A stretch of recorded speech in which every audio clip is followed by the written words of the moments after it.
Hi guys, welcome back to my YouTube channel, and today we're going to be talking about what were the effects of Chernobyl. In episode 4, we're going to be talking about the counter argument, and I interpreted that as the USSR's viewpoint and reaction to the explosion of nuclear reactor number 4 in Pripyat.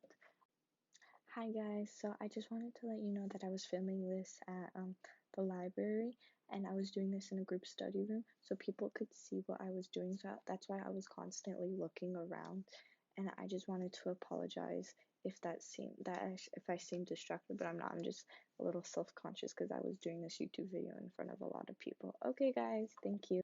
The first public announcement to the Western world was on April 27, 1986, and they admitted that there was a fire, not a nuclear meltdown, and that everything was under control. And that's what also the first responders in that area said. That's what they said to the first responders. So a lot of the first responders that did die had no protection of the radiation and were exposed to extreme amounts.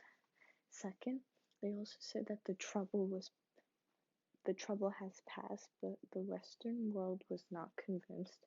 And then 2 days later, on April 28, 1986, Swedish scientists Leif Moberg and Robinson were puzzled about the high amounts of radiation at a nuclear power plant in Sweden, and they actually thought that it was their power plant that had a meltdown, but they realized that the contamination was coming from outside.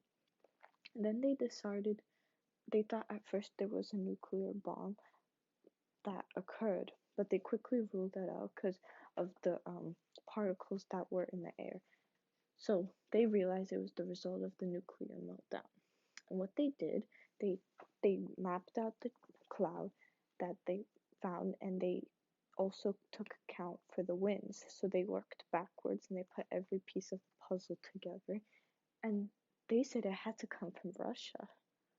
So then they contacted Swedish diplomats to contact the USSR at that time, and Russia simply denied it. Like, they said no, like nothing has happened, it was just a fire. But then more pieces of the puzzle began, and Swedish scientists started to compare with other scientists of the atomic energy, like the International Board, and they realized, yeah, this just simply does not add up. So eventually, Russia was forced to admit there was an accident 2 days later. But the problem with this is that the cloud has already contaminated a lot of countries because it was invisible. Nobody knew about it.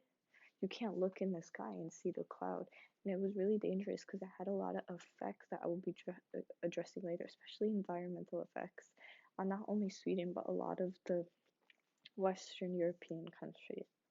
Okay, hopefully you understand how the USSR tried to cover it, and in a way this is them saying like this was like the counter argument to my argument, because they did the complete opposite of addressing it, but instead they just simply did not want to do that. Okay, thank you guys.